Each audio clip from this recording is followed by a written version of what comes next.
ಹೇಳಿದ್ದಾರೆ. ನಮಸ್ತೆ, ಕೇಳಿಸ್ತಾ ಇದೆಯಾ? ನಮಸ್ತೆ ಸರ್, ಕೇಳಿಸ್ತಾ ಇದೆ ಸರ್. ನಿಮ್ಮ ಹೆಸರು, ಎಲ್ಲಿಂದ ಕಾಲ್ ಮಾಡ್ತಾ ಇದ್ದೀರಿ? ವಾಸುದೇವ್ ಅಂತ ಸರ್, ಬಾಗಲಕೋಟೆ ಡಿಸ್ಟ್ರಿಕ್ಟ್. ವಾಸುದೇವ್, ಬಾಗಲಕೋಟೆಯಿಂದ. ಸರ್, ಈ ಗ್ಯಾರಂಟಿ ಯೋಜನೆಗಳು ಆರಂಭ ಆಯ್ತು, ಜನರೆಲ್ಲರೂ ಕೂಡ ಅದನ್ನ ಅನುಭವಿಸಕ್ಕೆ ಶುರು ಮಾಡಿದ್ರು. ಅದರ ಜೊತೆಯಲ್ಲಿ ಇದೀಗ ಸರ್ಕಾರದ ಬೊಕ್ಕಸ ಸಂಪೂರ್ಣವಾಗಿ ಖಾಲಿ ಆಗ್ಬಿಟ್ಟಿದೆ. 7.2 ಲಕ್ಷ ಕೋಟಿ ರೂಪಾಯಿ ಸಾಲದಲ್ಲಿದೆ ಸರ್.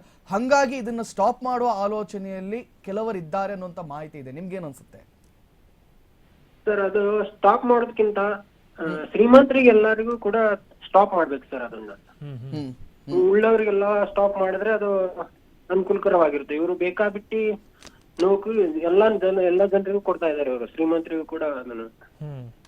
ಅದರಿಂದ ಅದು ಆರ್ಥಿಕ ಹೊರೆ ಆಗ್ತಾ ಇದೆ. ಅದು ಬಡವರು ಯಾರು ಇರ್ತಾರೆ, ಆರ್ಥಿಕವಾಗಿ ಕಡಿಮೆ ಯಾರು ಇರ್ತಾರೆ, ಅವ್ರಿಗೆ ಕೊಡ್ಬೇಕು ಸರ್ ಎಲ್ಲರೂ. ಅಂದ್ರೆ ನೋಡಿ, ಇಲ್ಲಿ ಈ 5 ಗ್ಯಾರಂಟಿಗಳನ್ನ ಘೋಷಣೆ ಮಾಡಿದ್ರಲ್ಲ, ಇದರಲ್ಲೇನು ತಪ್ಪಿಲ್ಲ. ಆದ್ರೆ ಯಾರಿಗ್ ನಾವು ನೀಡಬೇಕು ಅನ್ನೋದನ್ನ ಅವ್ರು ಆಲೋಚನೆ ಮಾಡ್ಕೊಂಡು ನೀಡಬೇಕಾಗಿತ್ತು.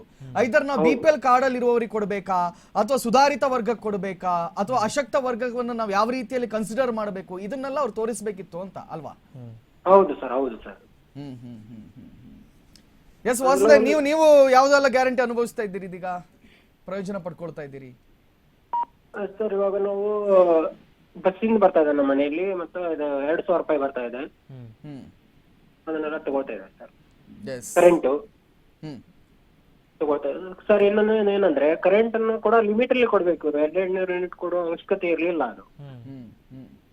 ಅದು ಕೂಡ ಸರ್ಕಾರಕ್ಕೆ ಹೊರೆ ಆಗ್ತದೆ. ಬಸ್ಸಿಂದ ಕೂಡ ಅದನ್ನು ಕಡಿಮೆ ಮಾಡ್ಬೇಕಾಗಿತ್ತು. ಅದು ಕೂಡ ಸುಮ್ನೆ ವೇಸ್ಟ್ ಇಲ್ಲ, ಅಭಿವೃದ್ಧಿ ಕೆಲಸಕ್ಕೆ ಅಡ್ಡಿ ಆಗ್ತಾ ಇದ್ದಾವೆ. ಥ್ಯಾಂಕ್ ಯು ವಾಸುದೇವ್, ತಮ್ಮ ಮಾತುಗಳಿಗಾಗಿ. ನಮಸ್ತೆ.